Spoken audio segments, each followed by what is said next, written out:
Ils ont déjà remporté 6 fois la Coupe d'Afrique des Nations, un record. Vainqueurs notamment en 2006 et en 2008, les Pharaons pourraient se permettre d'aborder sereinement l'édition 2010. Sauf que l'équipe n'est globalement plus toute jeune, qu'elle est privée cette année de certains de ses meilleurs joueurs blessés. Et que surtout, elle est encore sous le choc de sa défaite face à l'Algérie en novembre dernier. Une défaite qui lui a fermé les portes du mondial.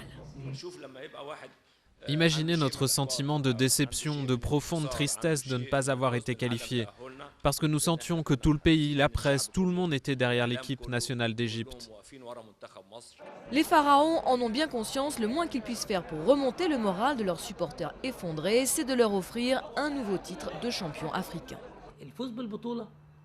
Gagner la Coupe d'Afrique, ce serait comme un lot de consolation qui pourrait nous aider lorsque débutera la Coupe du Monde et qu'on réalisera vraiment que l'Égypte ne participe pas à cette compétition.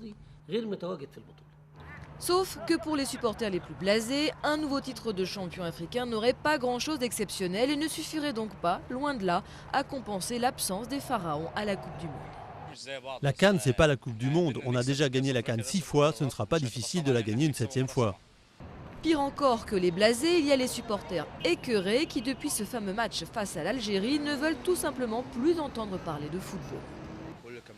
Tout le monde disait qu'on allait gagner et qu'on allait se qualifier pour la Coupe du Monde et d'un seul coup, plus rien.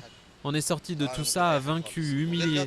Alors pourquoi est-ce que je devrais encore me préoccuper de football ?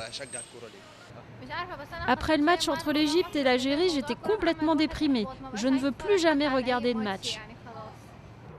Heureusement pour les footballeurs égyptiens, tous leurs supporters ne réagissent pas de manière aussi radicale. Pour certains, il est grand temps de tourner la page. C'est notre équipe, on doit la soutenir. La Coupe du Monde, on ne doit plus y penser. C'est vrai qu'elle nous a été volée, mais bon, c'est la volonté de Dieu. Et Dieu va nous aider dans la Coupe d'Afrique des Nations. L'Égypte peut déjà se féliciter d'un tirage au sort plutôt favorable. Avec le Nigeria, elle part favorite du groupe C face aux plus modestes équipes du Bénin et du Mozambique.